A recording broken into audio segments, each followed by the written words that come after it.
todos bem-vindos a mais um episódio do podcast JuPod. No episódio de hoje, nós trouxemos uma convidada muito especial para a gente falar sobre um assunto muito importante, principalmente porque a gente está chegando no final do ano de 2023. A gente vai falar sobre como fazer um planejamento financeiro em 2024. Para tanto, a convidada especial que eu trouxe, eu vou fazer a apresentação dela aqui para vocês. Eu trouxe a Fabiana Jaqueta, ela é consultora da Radar Gestão para Advogados. Ela é especializada em gestão financeira com 25 anos de experiência nas atividades de gerenciamento administrativo e financeiro. Ela é bacharel em administração de empresas, direito e ciências contábeis. Ela é MBA em controladoria e finanças, cursando o MBA em governança, compliance e controles pela Fundace FEA USP.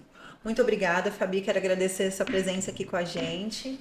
Olá, muito obrigada pelo convite, fico muito honrada em participar do seu podcast. É um prazer falar sobre esse assunto, que além de ser a minha área de atuação, meu trabalho, eu acho que é extremamente importante para todas as empresas e principalmente para escritórios de advocacia que desejam crescer. Muito obrigada, Fabi, eu que agradeço a sua presença aqui. E para a gente dar início a esse episódio, eu quero te fazer acredito que seja uma das perguntas mais importantes, que é: qual a importância de um planejamento financeiro eficaz para um escritório de advocacia? Bom, eu começo com aquela velha frase que todo mundo fala quando vai falar em gestão, que é aquela que a Alice no País das Maravilhas, ela chega pro coelho, né? Sim. E fala assim, qual é o caminho que ela deve seguir. Então, e o coelho responde para ela que se ela não sabe para onde ela quer ir, qualquer caminho serve. E isso vale para empresas e principalmente também para a vida, né? Para a vida e para o escritório de advocacia, né? Sim. Qual é seu caminho? Qual é o caminho do escritório? E aí, isso é importante porque eu sempre trato em curso, em live, quando a gente está conversando, que nós temos recursos finitos dentro do escritório. Quer dizer, eu tenho um valor que eu sei que vai entrar e eu preciso alocar esses valores, né, de forma mensal ou de forma anual, da melhor forma possível. E eu faço isso através do planejamento. Certo. Então é muito importante você ter o planejamento financeiro, mas antes de ter o planejamento financeiro, eu preciso ter o planejamento estratégico do meu escritório. Eu preciso saber para onde eu vou, quem eu quero ser, como eu quero ser, né? Por quê? Por que isso? Imagine você com um valor X para investir, né?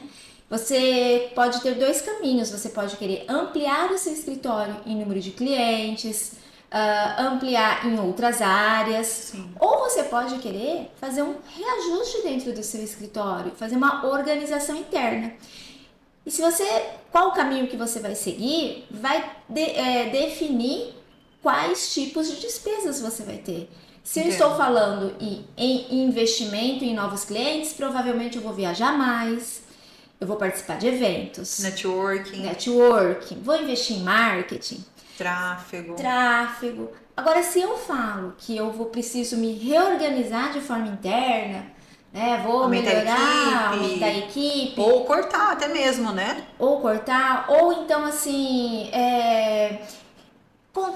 quais serão esses gastos? Serão com software, né? Serão com treinamentos, você vê que são tipos de gastos diferentes.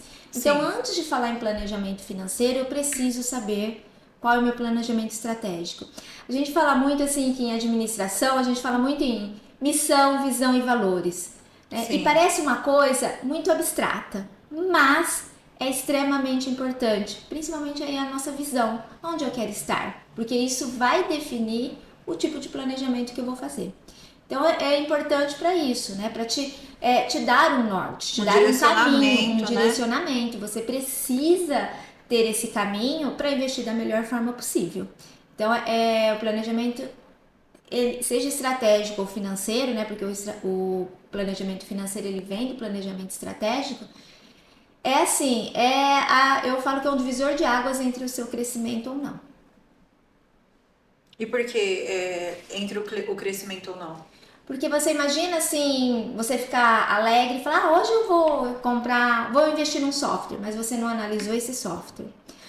Não vou investir em software, vou investir em marketing porque eu assisti a palestra e achei interessante aquele professor e vou investir. Você fica sapeando. Sem ter uma organização financeira, você fala. Sem ter uma visão, sem realmente saber. E aí você faz um pouco num lugar, um pouco no outro, e quando você vê, esse dinheiro não gerou resultado. Eu sempre falo assim, as despesas são extremamente importantes para o escritório, porque sem as despesas, o escritório não gera receitas, né? Eu preciso ter a minha estrutura física, eu preciso ter meus colaboradores, só que essas despesas, elas precisam gerar valor para a sociedade. E se eu começo a jogá-las aí de qualquer jeito, elas passam a não gerar valor. E por que gerar valor? O gerar valor, ele vai fazer com que você tenha melhores receitas, um melhor resultado. Por isso que a gente fala que a despesa gera valor na medida que ele gera um resultado melhor para o escritório. O que é esse resultado? É chegar ao final do mês com lucro. Sim. Né? Porque o que acontece muito quando a gente às vezes está no eventos, em consultoria, o que o advogado, o que ele fala? Que ele está trabalhando demais, mas no final do mês ele não está vendo o resultado, o dinheiro, o lucro. É lógico que gerar receita faz parte, e a gente fala muito também o ciclo do escritório ou o ciclo de vida das empresas, e isso cabe para o escritório. Quando você está começando, você vai pegar qualquer tipo de causa, vai ter... Por quê? Porque você precisa que o dinheiro entre. Entre. A hora que você começa a estabilizar, esse dinheiro ele tem que entrar e gerar lucro para os sócios, para a sociedade, para investimento. E isso são coisas diferentes. Porque eu posso ter um cliente que ele não está gerando lucro, ele só está gerando receita. Então, nesse sentido, quando a gente fala lá em planejamento estratégico e o planejamento financeiro, leva todas essas questões que a gente acabou de conversar, sobre resultados, sobre lucro, sobre saber para onde eu vou, em conta. Em conta? Leva assim. Entendi. Analisado, entendi. Né? Sim, entendi. Ô Fabi, e quais são os principais benefícios de uma gestão financeira estratégica para qualquer tipo de escritório? A gestão financeira ela é essencial para qualquer empresa, para qualquer escritório, para a vida pessoal da gente. O que é a gestão financeira? Eu falo que a gestão financeira são duas coisas básicas, né? Você lida com entradas e saídas. Sim. Só que você precisa conhecer muito bem as suas entradas, saber como elas acontecem, em que momento acontecem. Porque muitos escritórios não têm uma entrada recorrente, né? Vamos pegar assim... Quem trabalha no Êxito, por exemplo, não tem uma entrada recorrente, diferente de escritórios, às vezes, que trabalham ali com empresarial, iniciais. Que tem o recorrente, né? Que tem um recorrente. Então, eu preciso conhecer o dia a dia do meu escritório, conhecer como essas receitas elas se realizam no caixa, né? Então a gestão financeira através desse conhecer isso, né? A gente em termos técnicos mapear esse processo, né? De entender ali o momento que eu conversei com o meu cliente, o momento que eu fechei o contrato, o momento que que esse dinheiro vai entrar em caixa. Então isso é mapear esse processo, entender como isso acontece. O outro benefício é você ter uma visão futura, né? Você colocar isso num papel e entender o que seu escritório, em que momento você vai precisar, às vezes, de um capital de terceiro, buscar algum tipo de empréstimo. Num terceiro momento, a gente pode falar um terceiro benefício, para investimentos, né? Em que momento que eu posso investir, quanto eu vou poder investir. Numa reforma, por exemplo. Numa reforma, não fazer as coisas de forma impensada, porque isso pode gerar o quê? Um problema de caixa, né? Então, assim, os benefícios a longo prazo a sustentabilidade geral do escritório, né? Você vê assim, escritórios que tiveram uma gestão eficiente financeira, que tinha essa visão de longo prazo, eles passaram pela pandemia e cresceram. Sim. Alguns escritórios, eu tive até clientes assim, que precisaram o quê? De capital, de giro, porque não estavam preparados, não tinham reservas, né? Não estavam preparados para aquele momento. Então, a gestão financeira, ela traz O ponto forte dela é trazer conhecimento do que você pode ou não fazer e trazer essa estabilidade, né? Você olhar e saber qual é o momento que você pode investir, em que você pode investir, né? Ter esse direcionamento do seu dinheiro em si, né? Entendi. E a questão, por exemplo, do capital de giro, da reserva de emergência, é importante para o escritório? É extremamente importante para o escritório, para os sócios, né? Hoje a gente até fala que os sócios também têm que ter suas reservas financeiras. Sim. Imagine aí, a gente falou agora há pouco da pandemia, né? Que às vezes você para, né? Ou pode parar, por exemplo, por algum problema de saúde. Algum problema de saúde. O que acontece? A gente trabalha com as questões da reserva da seguinte forma. Nós sempre orientamos que aqueles escritórios que têm que tem uma receita recorrente, ele pode trabalhar aí com uma reserva de 3 meses do seu custo. Quem tem o recorrente. Ele tem o recorrente. Agora, quem trabalha com êxito, quem trabalha assim, que não tem uma recorrência certa, né? Que não sabe ali muito ao certo quanto vai entrar, nós orientamos que 6 meses de reserva. E isso pode ser assim, o diferencial entre você, porque se você precisar pegar capital de giro e precisar ainda no susto, você paga muito caro, né? Se você se programa, se você falar assim, eu estou vendo que daqui 3 meses eu vou precisar de capital. Se continuar indo desse jeito, por exemplo. Mas aí você vai tomar atitudes 3 meses antes. 3 meses antes, você vai cotar banco, você vai procurar. Agora você acordar e falar, nossa, semana que vem eu não tenho dinheiro para pagar o básico, a minha estrutura, aí você vai cair naquilo que te oferecem, né? Você não vai ter muita opção. Entendi. Então, a reserva de emergência, ela é crucial, né? Sempre que a gente começa a trabalhar assim a gestão financeira, a fazer a organização, é o segundo passo, porque o primeiro é organizar, é você conhecer suas receitas, conhecer suas despesas, apurar seu resultado. O segundo passo é falar, faça reserva. Comece pequenininho, vou fazer 1% do meu resultado, 2%, 5%, até alcançar aí o volume que a gente falou de 3 meses ou 6 meses das suas despesas. E a questão do prolabore, por exemplo? Prolabore é uma questão bem delicada. Agora excelente pergunta. Parece que eu saí do cronograma, você já foi. É uma excelente pergunta, porque muitas vezes, principalmente na advocacia, há uma mistura de PF com PJ. Com PF e PJ, né? O advogado, ele olha para o dinheiro que está lá na conta do escritório e acha que é dele. E não é assim, né? Não pode ser assim. E acontece muitas vezes, até assim, do escritório ter resultado negativo por questões de retirada alta dos sócios, né? Eu vi isso em alguns clientes, olha, precisa rever. Prolabore, cada um vai fazer o seu, né? O que a gente orienta? Você pegar, olha, faça suas despesas ali, o mínimo que você considera satisfatório, sim, né? Sem os grandes supérfluos, né? Viagem para Disney, né? Vamos tirar essa parte supérflua e deixar o quê? O essencial. E aí você cria o seu Prolabore. A partir do momento que você cria o seu Prolabore, ele é um custo dentro do escritório. Então ele vai fazer parte ali para montar os honorários, ele é um custo ali do dia a dia do seu escritório. O restante, né, o que sobrar, o que for resultado, você vai fazer reserva, investimento e distribuir. Que é, por exemplo, a distribuição dos lucros. A distribuição dos lucros. Você pode fazer o que você quiser. Eu tenho, por exemplo, clientes que pegam a sua distribuição, o resultado, ele faz uma reserva e o resto distribui, né? Distribui tudo.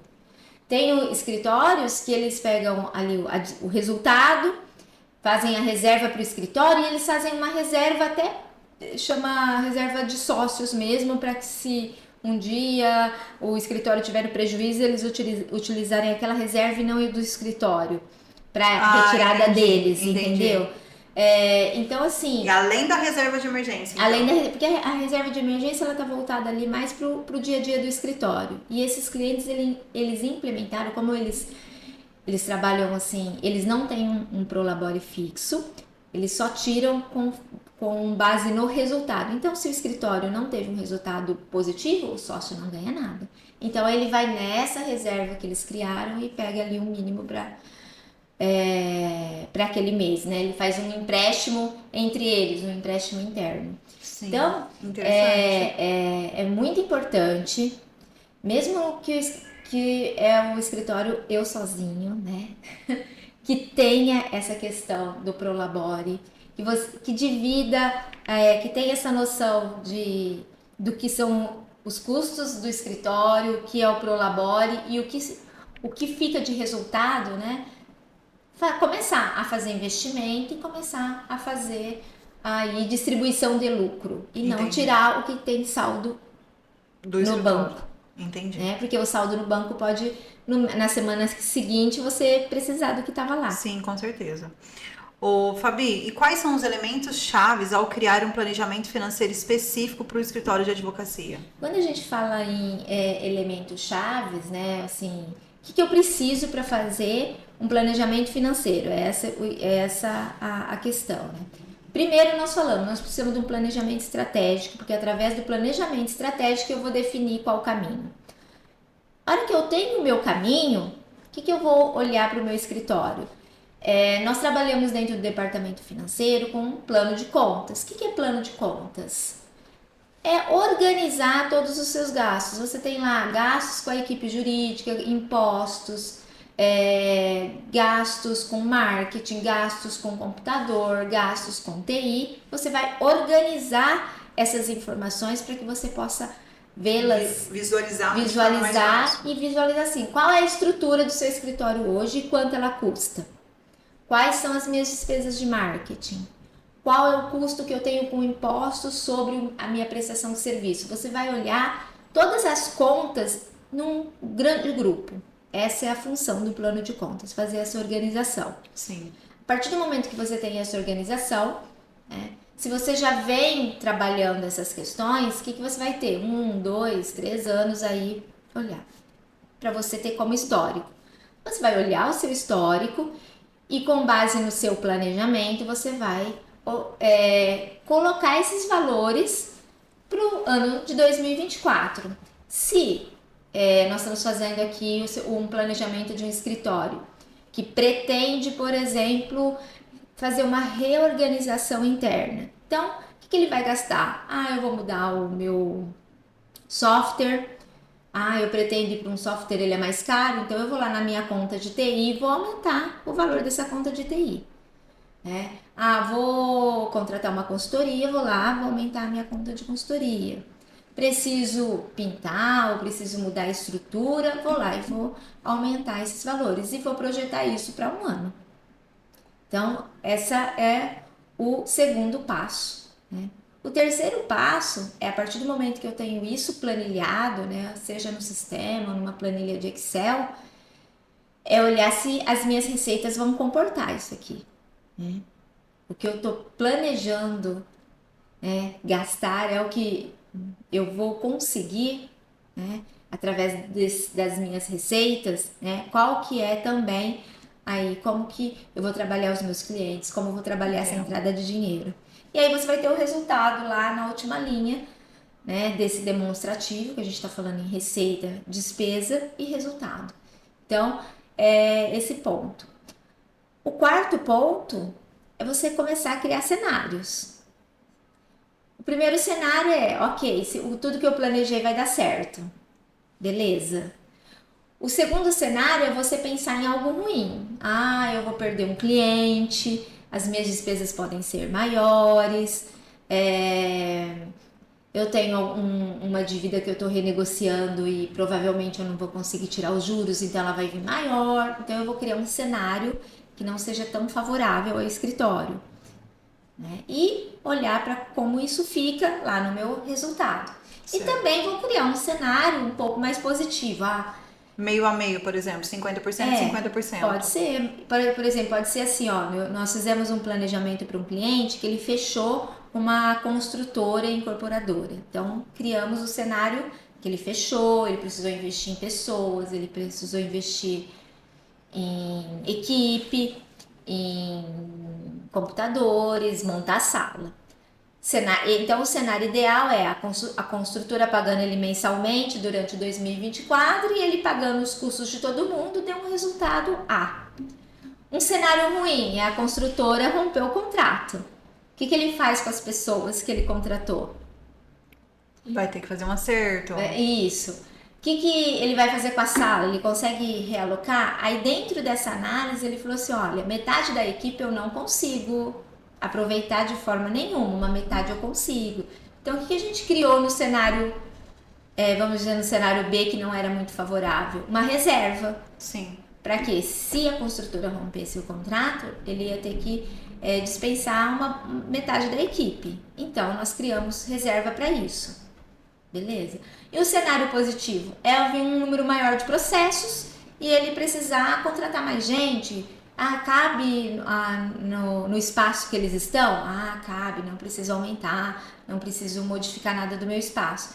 Então é criar esses cenários. Essas alternativas. Por que isso? Porque você treina atitudes que podem ser tomadas, né? Isso é muito importante fazer. Previsibilidade. Essa previsibilidade. Entendi. E hoje está muito em moda, né? Porque a gente fala em governança. Governança nada mais é do que você analisar todos esses riscos, colocar tudo isso no papel e fazer essas avaliações de o que eu faço se o cenário A acontecer, o que eu faço se o cenário B acontecer. Entendi. E como alinhar as metas financeiras com os objetivos gerais do escritório, Fabiana? Bom, vamos falar. O que são metas? As metas, elas precisam ser de que forma? Elas precisam ser palpáveis. Né? Não adianta eu criar uma meta que é inalcançável para o escritório. Por exemplo, triplicar ou duplicar o valor de faturamento de 2023 para 2024. Isso é possível no seu escritório? Sim ou não? Né? Às vezes, por exemplo... E como vou conseguir, por exemplo, para um escritório, duplicar pode ser possível, para outro é impossível, né? Então, vou reduzir as despesas. Quais despesas vão ser reduzidas? Existem despesas que são essenciais, né? E tem algumas coisas assim que não vale a pena você mexer. Às vezes você vai mexer lá no cafezinho que todo mundo gosta e não vai gerar aquele resultado que você esperava. Entendo. Então as metas, elas precisam ser assim, palpáveis, né? Elas precisam ser relevantes para o escritório, né? Não é mudar o cafezinho às vezes, né? É você olhar aquilo que vai realmente alterar ali o seu resultado, né? Gerar realmente resultado para as receitas ou diminuir realmente as despesas, né? Ela precisa ter tempo. Eu vou duplicar o meu faturamento no ano de 2024? Eu não vou duplicar, eu vou colocar um cliente novo por mês. Sim. Tá? E eu acredito que nesse sentido, indo no sentido que você está falando, essa questão de, por exemplo, como vou fazer isso? Irei investir em tráfego, irei investir em marketing, vou mais em eventos, vou fazer networking, ou até mesmo já tenho os clientes que... Trabalhar a carteira. Exato, vai trabalhar ou possíveis clientes para poder, trabalhando com essa possibilidade que o cliente pode vir ou não a fechar. Isso. E, por exemplo, você tem às vezes uma carteira que você às vezes pode oferecer outros serviços para essa sua carteira. Sim. Né? Então você vai colocar tudo isso também lá, fazer essas metas, né? Então nós falamos que ela precisa ser palpável, ela precisa ter tempo, ela precisa ser mensurável. Não adianta eu falar, vou aumentar a satisfação dos meus clientes, se você não tem uma base do que é. Né? Como assim? Né? O que é a satisfação? Meus clientes me deram nota de 1 a 5, você precisa ter uma base para aumentar. Eu vou aumentar, né? Ter um número para ser comparado. Então é importante que as metas, então, elas tenham sejam palpáveis, né, sejam alcançáveis, não sejam metas absurdas, tenha tempo e tenha essa possibilidade de medir, né? Porque a gente só consegue ver se eu cresci, se eu estou gerenciando bem aquilo que eu consigo medir, né? Aquilo que eu consigo comparar. Entendi. Então, e falando ainda só para... Nós falamos aí em aumento de clientes, diminuição de despesa, posso falar que eu posso melhorar o tempo dos meus processos, melhorar às vezes em cliente, assim, melhorar número de acordos, né? Tudo isso são metas que às vezes você consegue medir. Eu fiz tantos acordos, o volume dos meus acordos, eu beneficiei meus clientes em tantos % em relação à inicial para o acordo. Então isso eu consigo medir e isso pode ser E o tempo meta. até mesmo de duração do processo. Tempo de duração do processo. Porque é uma previsão, às vezes pode durar. Se for um acordo, vai ser mais rápido. Se aguardar até a sentença, quanto que não vai ser? Então tem todas essas questões. E isso são medidas que podem ser usadas ali como indicadores dentro do departamento financeiro. Entendi. E quais as práticas eficazes que podem ajudar um escritório de advocacia a controlar as suas despesas e aumentar as receitas? Bom, o planejamento ele é baseado ali no orçamento. Então a prática principal para te ajudar a orientar na questão das despesas é você ter um orçamento. O que é o orçamento? A gente conversou ali, é você pegar o seu plano de contas e colocar ali seus gastos, né, sua previsão de receita, mas principalmente no que a gente falar em despesas, você ser fiel àquilo que você se projetou.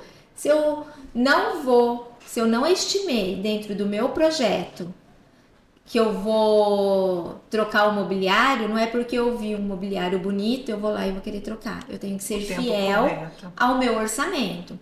É lógico que eu sempre falo assim, quando a gente está começando a fazer o nosso orçamento, vai existir erros. Imprevistos, né? Porque você não está acostumada, né? Não está acostumada a fazer, não previu. Esqueceu de colocar, então a gente não vai levar a ferro e fogo quando você está assim começando, quando é seu primeiro ano, segundo ano. E aí é legal que vira ter um indicador. Por quê? Porque eu vou comprar o que foi orçado com o real e vou fazer lá uma porcentagem. O quanto eu orcei que eu ia gastar com marketing. Eu orcei R$1.000 por mês e gastei 2.000. Então, eu estourei meu orçamento ali em 100%. E compensou? Quanto que foi o retorno? E por que aconteceu isso? O próximo orçamento, então, eu não posso ter esse estouro, porque aí pode virar um indicador. Olha, então eu posso errar no meu orçamento no máximo em 10%. Né? Não posso mais errar assim 100% igual a gente deu esse exemplo. Então, isso também pode virar aqui um indicador de melhorias aí dentro da gestão do escritório, se aproximar ali. E para poder aumentar a receita, por exemplo? Não, aumentar a receita aí nós falamos. Você vai precisar trabalhar ali as suas áreas, né? Trabalhar seus clientes. A gente sempre fala, quando a gente vai falar sobre receita, principalmente sobre planejamento para o ano que vem, 2024, o que a gente utiliza de metodologia? As análises ali análise de SWOT, que também às vezes parece que é uma coisa absurda, mas o que é análise de SWOT? Eu tô assim, gente, o que será que é isso? É você olhar, o Sebrae trata muito disso, tem assim, famosos autores, né, Potter, agora fugiu alguns nomes, mas o que é análise de SWOT? Você vai trabalhar suas forças e fraquezas, ameaças e oportunidades. O que são forças e fraquezas? É aquilo que está no seu ambiente interno. Em que eu sou muito boa? É sua força. O que eu preciso melhorar? É sua fraqueza. Então, você vai fazer essa análise. Aprimorar aquilo que é muito bom e fortalecer aquilo que você tem de fraqueza. Por exemplo, hoje mesmo eu estava vendo uma live, olha, era como se fosse de um curso que eu faço. E aí ele estava falando, e eu achei uma coisa muito interessante. Ele estava falando assim, por exemplo, que ele sempre busca sócios para poder melhorar aquilo que ele não é bom. Ele é de vendas. Então. Ele é de vendas. Então, ele precisa de uma pessoa do financeiro, porque se depender do vendas, o vendas quebra uma empresa. Ele tava falando isso e eu falei, nossa, mas será que o vendas quebra uma empresa? Quebra. Aí ele, sério. Quebra. Experiência. E aí ele falou que se o cara for de vendas, ele quebra uma empresa e tem o cara de produtos. O que eu não entendi, eu falei, gente, o que será que é o cara de produtos? E aí ele falou que eles em si se complementam e eu percebo muito nisso em mim, Juliana, por exemplo, eu sou muito... Eu acredito que eu devo ser da vendas, da parte... Fazer acontecer. Exatamente, eu acredito que eu vou lá, que prospecto o cliente, que falo com as coisas, faço networking e passo com a questão da prospecção. Só que aí, por exemplo, na parte já operacional, eu já não é muito... O seu forte. Exatamente. Eu gosto, mas, por exemplo, eu prefiro muito mais fazer uma audiência. E eu me lembro que num outro escritório que eu trabalhei, e eu comecei a perceber esses perfis comportamentais.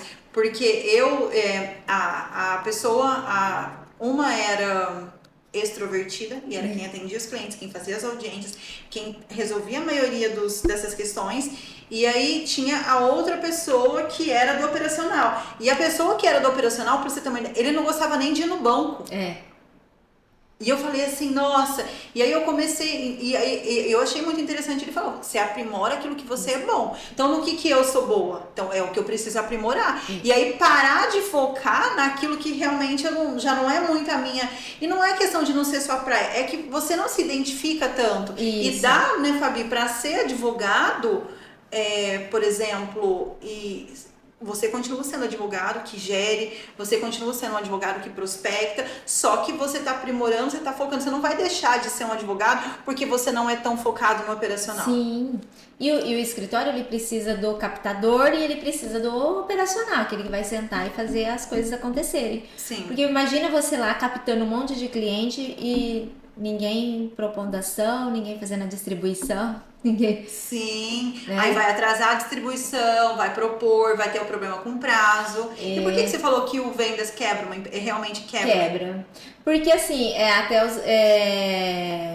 eu tenho um exemplo até de um escritório que ele trabalhava bastante com correspondente. E o que ele tinha? Ele tinha um cliente que gerava, se eu não me engano, era 70% do tempo da equipe jurídica dele era em função desse cliente. E era o cliente que tinha, não tinha o faturamento dele era maior que os outros, mas em função do tempo que ele ocupava da equipe, não compensava. Então, nós fizemos um estudo nesse cliente, assim, o número de audiências, número de diligências, tudo que eles faziam para os 5 principais clientes que ele tinha. E aí, a hora que a gente colocou no papel, receita, menos o custo da equipe, fizemos rateio lá, assim, regra de 3 em matemática, né? Fizemos 100 audiências. Dessas 100 audiências, para quem foi as audiências? Foi X para tal cliente, X para tal cliente. O custo da equipe. Custo da equipe para 100 audiências, qual foi? Aí você começa a ratear por esse número de clientes. Nós chegamos, ele trabalhou no prejuízo com esse cliente uns 6 meses. E isso fortaleceu ele no sentido dele renegociar o contrato ou colocar outro cliente para substituir esse. É lógico que você não vai tirar o seu cliente de uma hora para outra porque vai cair a receita. Isso já aconteceu comigo.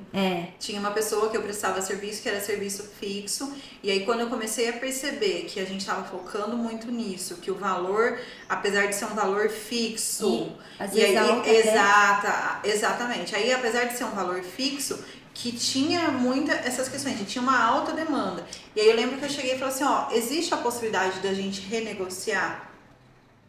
Aí a pessoa falou, não. Eu falei, então, infelizmente, pra mim... E aí foi ela falou, olha, pra mim dá, então não vai dar pra continuar. Então eu dei um prazo, né? A gente tinha um prazo pra poder continuar. Eu falei, então continua até tanto, mas fora isso não vai. E tá tudo bem. E esse cliente foi, assim, bacana, que a gente fez esse trabalho com eles. E aí no último mês lá da consultoria, ele falou, olha, nós decidimos rescindir o contrato porque nós vimos que não vai aumentar, nós não vamos conseguir repassar o que precisava. E nesses 3, 4 meses, o que ele conseguiu? Um outro cliente para ir entrando aqui uma receita, né, melhorar e não tirar a receita de uma vez. Então, A receita por si só, ela te alimenta o caixa e não o resultado e não a sustentabilidade de sucesso do escritório a longo prazo. Ô Fabi, qual o papel das tecnologias, qual a importância de saber qual software, qual ferramenta para poder que traga um benefício para otimizar a gestão financeira do escritório? Hoje no mercado, né, nós tivemos aí esse ano a Fenaló comemorando 20 anos, Sim. Então tinha sim software, tinha tecnologia, inteligência artificial, um monte de novidades para a área jurídica. A tecnologia ela é extremamente importante porque ela vai trazer uma melhoria na produtividade do escritório. Mas a gente sempre fala que nós precisamos ter um tripé dentro do escritório. Nós vamos trabalhar a tecnologia através do software. Então você tem inúmeros softwares com valores muito variados. O que você vai fazer para escolher esse software? Você imagina uma balança. Eu vou colocar de um lado o valor do software e de um outro os benefícios. Porque nem sempre, vamos pegar um escritório ali que está começando, ele vai conseguir comprar um software dos tops de linha, que abrange tudo e que tem todas as funcionalidades. Porque o custo mensal desse software é alto. E a operacionalização desse software também exige que, às vezes, uma pessoa junto. Então, aí você vai procurar no mercado softwares que te atendam, tanto na sua gestão financeira, quanto na sua gestão jurídica, ali na questão de publicações, contratos, criar fluxo, né? E também na questão ali financeira, de ter um fluxo de caixa, de ter orçamento, de fazer um controle de contratos. Então aí você vai, até tem um dos livros que chama Manual para Advogados, lá da Samantha, que ela tem um capítulo que só fala como escolher os softwares. E aí o que ela fala? Faz um monte de perguntas.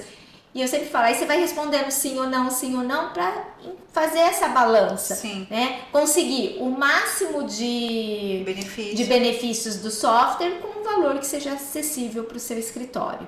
Até porque deve ter não, né? Depende muito. Uma pessoa que está começando para um escritório que tenha 10 anos e para um escritório que tenha uma equipe de 20, para um escritório que tenha uma equipe de 3, de 5. Então, isso varia muito de acordo com o patamar que aquele escritório da advocacia está, não é? Isso. E tem assim, tem softwares que são voltados mais para a área previdenciária, então eles vão te atender de uma forma diferente. Tem softwares que são voltados mais para a área empresarial, então ele vai ter uns controles de contratos e participações melhores. Então tudo isso você vai colocando ali na sua balança para chegar ao ponto. O segundo ponto é você ter pessoas treinadas. Não adianta eu ter o melhor software se eu não sei utilizá-lo. E isso acontece muito. A gente às vezes chega em escritórios que tem software tops de linha que as pessoas as pessoas não estão utilizando da maneira correta. A importância do treinamento, né? Por isso que a gente fala em treinamento. E o outro, né, como eu falei que é um tripé, né? Sim. A outra ponta desse tripé é a questão de você ter manuais de procedimentos. Você tem a sua estagiária, então ela tem que acessar o software na parte da manhã, ela tem que puxar as publicações, ou vamos supor aqui no departamento financeiro, tem que fazer a importação dos extratos, quer dizer, criar ali procedimentos que sejam cumpridos no escritório. Se eu tenho um software, se eu tenho treinamento, pessoas treinadas, capacitadas, e se eu tenho esse manual simples, olha, acesse de manhã o software, bem coisas simples, nada assim, não precisa ser nada quando você fala em manual, assim, pensando em coisas muito sofisticadas. Se você tiver essas 3 coisas funcionando dentro do seu escritório, você consegue aplicar melhorias, né? A gente está falando em tecnologia, então não adianta ter a tecnologia se eu não tenho ali pessoas e se elas não saibam como utilizar esse software. Então é muito importante. E eu sempre falo, a OAB, ela sempre tem lá parcerias na questão com empresas de software. Procure utilizar um software, não ficar no caderninho e não ficar na planilha de Excel. Planilha de Excel é excelente para demonstrar os resultados, para você criar cenários, para fazer simulações. Mas controle precisa ser num software, porque ele padroniza a informação, ele deixa as coisas mais rápido, mais ágeis dentro do escritório. Entendi. Aproveitando então para poder agradecer a presença da Fabi, ela brilhantou esse episódio, trouxe áreas muito importantes, principalmente para começar 2024 com o pé direito. Também quero agradecer a nossa patrocinadora, Alcance, que nos trouxe a melhor internet para que esse episódio chegue até você. Então, muito obrigada. Também quero agradecer a presença de todos vocês. E para a gente poder terminar, eu quero fazer uma última pergunta, Fabi, para a gente finalizar esse episódio. Quais são as principais dicas que você forneceria para um escritório de advocacia que busca melhorar o planejamento financeiro em 2024? Por exemplo, uma pessoa que está começando do zero, o que é primordial para ela começar? Bom, para quem está começando aí, vamos pegar e anotar as suas receitas, anotar as suas despesas, colocar isso... Busca um software, um aplicativo, colocar todas essas informações para que você consiga visualizar. Porque sem essas informações básicas, você não consegue dar um segundo passo, que é aí analisar ou criar aí um orçamento para 2024. Então, aproveita aí o recesso forense, coloque lá quais são as perspectivas de receitas para janeiro, fevereiro, março, até dezembro. Mesmo quando você pensar no êxito, você tem lá o tempo, né?